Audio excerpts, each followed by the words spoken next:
جنہوں نے نماز کو ضائع کر دیا اور خواہشات نفسانی کے پیچھے لگ گئے، سو ان قریب ان کو گمراہی کی سزا ملے گی۔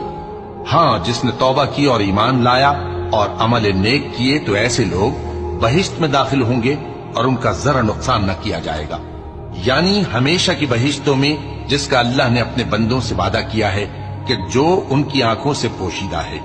بے شک اس کا وعدہ نیکوکاروں کے سامنے آنے والا ہے، وہ اس میں سلام کے سوا کوئی بےہودہ کلام نہ سنیں گے اور ان کو صبح و شام کھانا ملے گا۔ یہی وہ جنت ہے جس کا ہم اپنے بندوں میں سے ایسے شخص کو مالک بنائیں گے جو پرہیزگار ہوگا۔ اور فرشتوں نے پیغمبر کو جواب دیا کہ ہم تمہارے پروردگار کے حکم کے سوا اتر نہیں سکتے، جو کچھ ہمارے آگے ہے اور جو پیچھے ہے اور جو اس کے درمیان ہے سب اسی کا ہے، اور تمہارا پروردگار بھولنے والا نہیں، یعنی آسمان اور زمین کا اور جو ان دونوں